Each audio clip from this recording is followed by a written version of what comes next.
Bismillahirrahmanirrahim. Assalamualaikum warahmatullahi wabarakatuh. Perkenalkan, nama saya Muhammad Hasanuddin. Dengan NPM 123111038. Pada video kali ini saya akan mempresentasikan jawaban UAS dari mata kuliah Teknik Riset Operasi yang terdiri dari dua soal utama, yaitu yang tentang metode transportasi dan soal 2 tentang Critical Path Method atau CPM, dan yang terakhir ada bonus analisis konseptual. Nah, yang perlu digarisbawahi, seluruh angka pada soal ini bersifat personal karena diturunkan dari 4 digit terakhir NPM saya sendiri, yaitu 1038. Nah, di sini kosongnya itu ada aturan jika digit bernilai 0 itu maka diganti menjadi 5. Maka di sini saya mengubah variabel A, B, C, D menjadi A itu 1, B itu 0 diganti menjadi 5 jadi 5, dan C itu 3, dan D itu 8. Dan nilai-nilai ini akan saya pakai sepanjang presentasi ini untuk menjelaskan soal dari UAS ini kali ini. 4 angka ini akan saya pakai berulang kali untuk menghitung supply, demand, biaya, dan durasi aktivitas di kedua soal. Lalu selanjutnya ada soal pertama, yaitu kasus dan data. Kasus distribusi produk. Jadi sebuah perusahaan memiliki 3 gudang, G1, G2, G3, dan 3 tujuan distribusi, T1, T2, dan T3. Supply, demand, dan biaya transportasi dihitung dari A, B, C, dan D.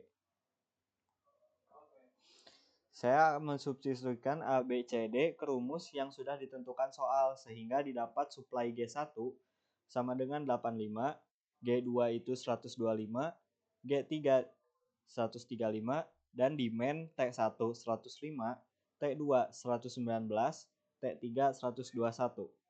Saya mengecek terlebih dahulu apakah kasus ini seimbang.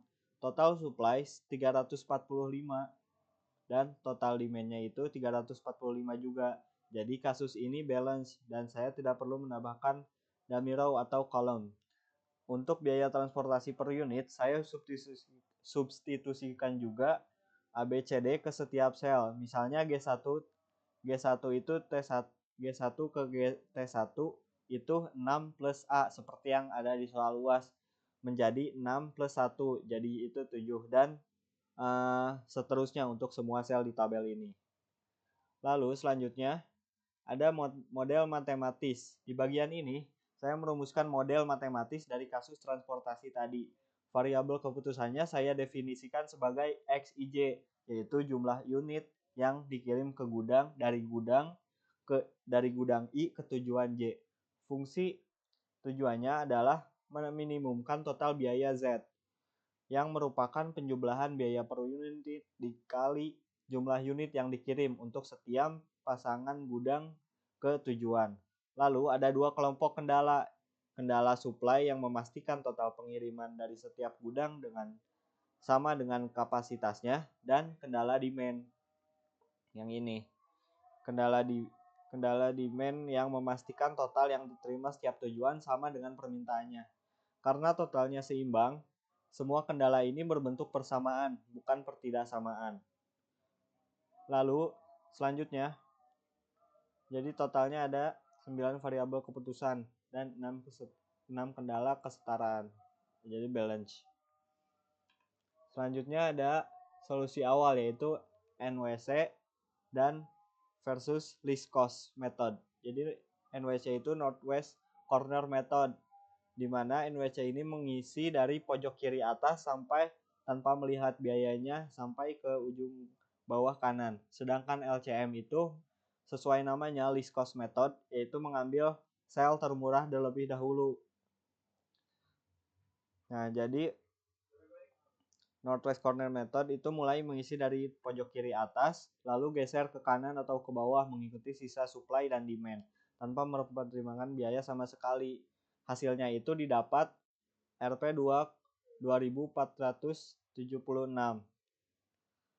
Dan yang kedua, least cost method itu di mana memilih sel dengan biaya termurah terlebih dahulu untuk diisi semaksimal mungkin. Dengan cara ini didapatkan hasil biayanya itu 2.378, lebih rendah dibanding dengan Northwest Corner Method. Ini menunjukkan bahwa metode yang mempertimbangkan biaya sejak awal cenderung memberi solusi yang awal yang lebih efisien. Lalu selanjutnya ada perbandingan biaya dan uji modi. Dari grafik ini terlihat jelas bahwa least cost method menghasilkan biaya yang lebih rendah dibandingkan Northwest Corner, yaitu 2.378 berbanding dengan 2.476. Karena itu, saya menggunakan solusi least cost sebagai basis dan untuk uji optimalitas dengan metode MODI. Saya hitung nilai U dan V untuk setiap baris dan kolom dari sel-sel basis. Lalu saya hitung indeks perbaikan untuk semua sel yang belum terisi, yaitu X12, X13, X23, dan X32. Hasilnya semua bernilai positif, yaitu plus 10, plus 12, plus 11, dan juga plus 7. Karena syarat optimal pada metode MODI adalah semua indeks perbaikan harus 0 atau positif, maka solusi least cost ini sudah optimal dan saya tidak perlu melakukan untuk iterasi stepping stone atau lebih lanjut. Lalu yang selanjutnya ada kesimpulan dari soal pertama. Sebagai kesimpulan soal pertama, total biaya transportasi minimum yang saya peroleh adalah 2.378. Dicapai melalui least cost method yang sudah terkonfirmasi optimal lewat uji MODI. Pola distribusinya adalah G1 mengirim seluruh kapasitasnya 85 unit ke T1, lalu G2 mengirim 6 unit ke T1 dan 119 unit ke T2, sedangkan G3 mengirim 14 unit ke T1 dan 121 unit atau seluruh sisanya ke T3. Lalu tidak ada gudang yang menganggur dan tidak ada permintaan yang tidak terpenuhi. Karena semua indeks perbaikan pada uji MODI bernilai 0 atau positif, dapat disimpulkan bahwa pola pengiriman ini adalah yang paling efisien yang mungkin dicapai untuk kombinasi supply, demand, dan biaya pada soal ini. Lalu selanjutnya ada soal 2 yaitu critical path method, yaitu kasus penjadwalan proyek. Jadi di sini ada sebuah proyek pengembangan sistem informasi memiliki 9 aktivitas A sampai I. Durasi setiap aktivitas dihitung dari A, B, C, D.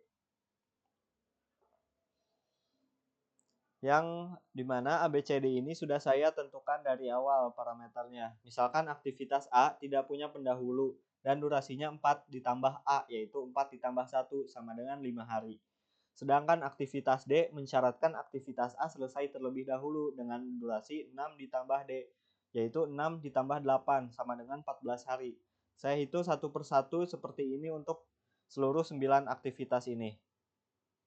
Hasilnya seperti yang terlihat seperti di tabel ini. Lalu selanjutnya ada diagram jaringan proyek.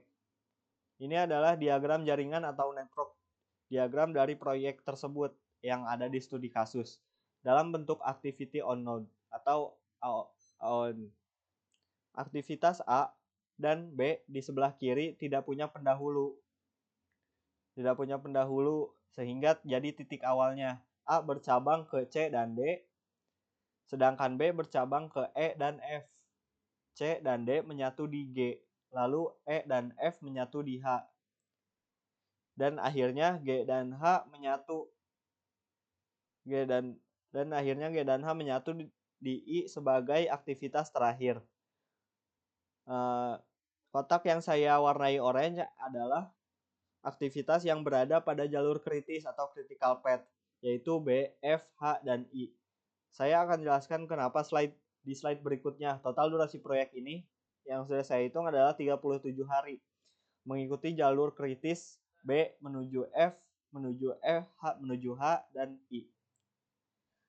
Lalu selanjutnya, di sini ada tabel perhitungan ES, EF, LS, dan LF. ES itu adalah early start, early finish, late start, dan late finish. Di slide ini saya tampilkan hasil perhitungan forward pace dan backward pace untuk seluruh aktivitas. Early start dan early finish saya hitung dengan forward pace, mulai dari aktivitas pendahulu di waktu 0, lalu merambat ke aktivitas berikutnya dengan mengambil nilai early finish terbesar dari pendahulunya sebagai early start aktivitas selanjutnya. Setelah itu saya hitung late start dan late finish dengan backward pace, dimulai dari aktivitas terakhir yaitu I, mundur ke aktivitas-aktivitas sebelumnya dengan mengambil nilai late start terkecil dari aktivitas penerusnya. Hasil akhirnya seperti yang terlihat di tabel ini, dan baris yang saya beri warna orange muda adalah aktivitas-aktivitas yang nanti akan terbukti menjadi jalur kritis atau critical path. Nah, di sini ada total float dan jalur kritis. Grafik ini menunjukkan total float setiap aktivitas, yaitu selisih antara LS dengan ES atau sama saja LF dengan EF. Terlihat ada 4 aktivitas dengan float 0, yaitu B, F, H, dan I.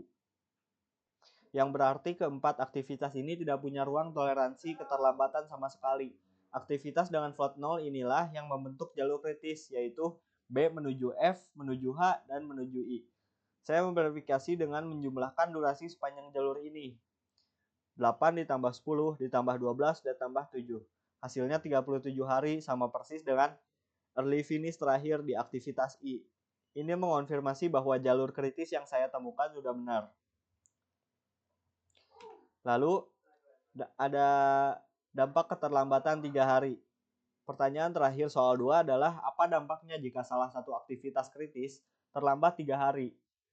Karena aktivitas pada jalur kritis punya titik float 0, artinya tidak ada ruang toleransi sama sekali untuk menyerap keterlambatan tersebut. Maka keterlambatan 3 hari pada aktivitas B, F, H, dan atau I akan langsung membuat total durasi proyek bertambah 3 hari juga, dari semula 37 hari menjadi 40 hari. Sebagai pembanding, kalau keterlambatan terjadi di aktivitas non-kritis, misalnya C yang punya float 11 hari, proyek belum tentu mundur selama keterlambatannya tidak melebihi nilai float tersebut. Kalau memang terjadi keterlambatannya di jalur paling kritis, opsi mitigasinya bisa crashing dengan menambah resource atau fast tracking dengan menjalankan beberapa aktivitas secara paralel. Lalu yang terakhir ada soal bonus, yaitu analisis konseptual. Yang pertama itu ada metode transportasi versus assignment. Jadi transportasi itu mengalokasikan barang dari banyak sumber ke banyak tujuan dengan kuantitas bisa lebih dari 1 unit per pasangan. Sedangkan assignment adalah kasus khusus 1-1. Biasanya diselesaikan dengan metode Hungarian, bukan stepping stone atau MODI. Kedua, CPM versus PERT.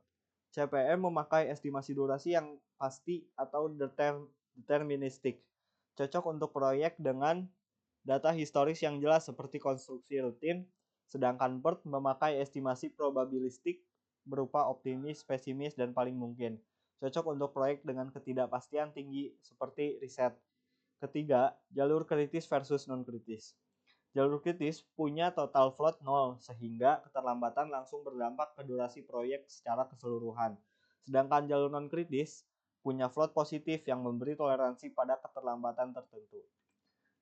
Jadi sekian presentasi UAS Teknik Riset Operasi dari saya.